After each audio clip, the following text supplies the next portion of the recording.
Vikings make a trade to get another first round pick. Now they have 2 picks in the first round, including where are they now? 11? No. Yes, 11. Yep. Pick Yep. a number 11. And with the trade, they also have pick number 23. To me, this absolutely screams they are going to make an aggressive play for a quarterback. Something tells me they are not comfortable going into 2024 with just Sam Darnold as their quarterback. So that also would then obviously have a factor in the Giants or on the Giants, who are picking 6th overall. And as we just discussed, could very well be looking for their own quarterback.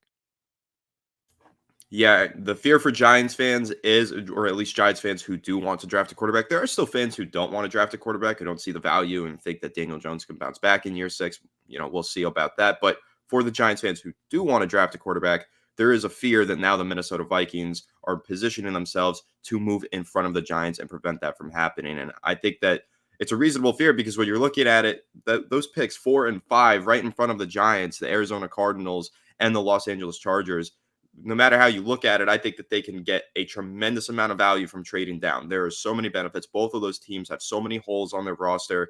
They need to add more talent across the board. Trading down with the Minnesota Vikings makes a lot of sense for both of those teams. But then there's the other way that you can look at it, where maybe JJ McCarthy is on the board at 6 and the Giants are not convinced and they don't want JJ McCarthy and they don't think that he's worthy of the 6th overall pick. Then maybe they call the Minnesota Vikings and say, hey, do you want JJ McCarthy? Then they trade down with the Vikings. So they could go one of 2 ways. Either the Giants are going to try and get their quarterback, and now they're in a pretty steep bidding war with the Minnesota Vikings to move up for the quarterback, or they could leverage the situation with the Vikings, trade down with them, and let the Vikings take their quarterback while they address other positions of need. I would assume that the Giants could pull a 2025 first-round pick out of this deal too. I think it's probably the pick 11, pick 23, and probably a 2025 first from Minnesota. So if you could do that, then you do have to consider it because you're adding a tremendous amount of talent for the future. And then again, like I was saying, if the Giants can't get their quarterback this offseason and they need to do it next offseason, not even talking about drafting one next offseason, but even having the extra first round pick so that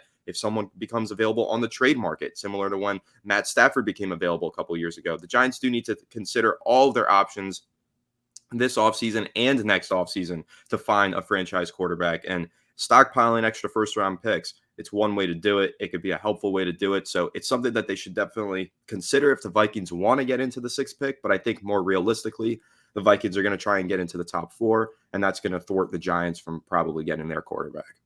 Yeah, I'm with you on that. I think they're going to try to jump in front of where the Giants are currently picking, which is obviously the 6th pick, and Arizona could be the spot. Even the Chargers at 5. I feel like the Chargers have so many needs that like they're a team that I think could maybe move out and just any one of those spots in front. That's the team they got to get in front of. Unfortunately, is the Giants, and then that creates a little bit of a headache or maybe change of plans for New York in that spot. I think probably fair to guess the top 3 teams, I think, stick and pick quarterback, right? Like obviously Chicago, they move on from Justin Fields. They're going quarterback. Washington, I think they're going quarterback. And New England, I know they've kind of done the dance a little bit. Will they, won't they?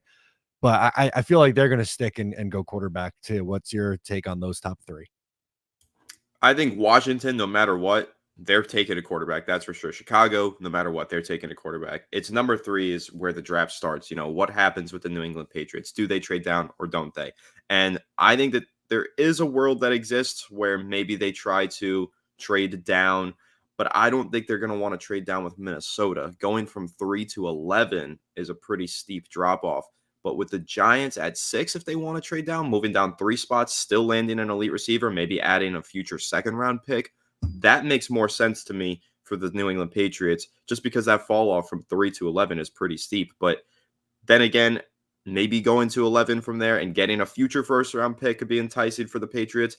I'm not really sure what the Patriots are planning. I think it's going to be kind of tough to figure them out. And I don't think we're going to have a clear-cut answer until the day of the draft. But if I had to lean one way or another, they probably are going to take a quarterback at number 3. I would assume it's going to be Drake May. It sounds like Jaden Daniels is going to be the guy for Washington. So I would assume that Drake May at 3 to New England, and then number 4 overall, I think it's almost certainly going to get traded to the Minnesota Vikings in that scenario. If quarterbacks go 1, 2, 3, I think the Vikings are going to move into number 4 and try everything they can to get a quarterback there. The only way that the Giants could prevent that from happening, though, is if they're willing to move up from 6 to 4, and then the fan base is going to be up in arms and have an absolute riot because half of them don't think JJ McCarthy is worth a top 6 pick, let alone a top 4 pick, plus the extra draft capital to get him. So I don't know. It's going to be really interesting to see how the Giants actually attack this. I think that they are going to call the top 3 teams, especially number 3 at New England, to try and move in for Drake May. But if that's not possible, I feel like the Giants at the end of the day are probably just going to have to stick at 6. The Vikings are going to jump them, take JJ McCarthy, and the Giants are still going to land an explosive and elite wide receiver talent. So there's only so much complaining you can do in that scenario.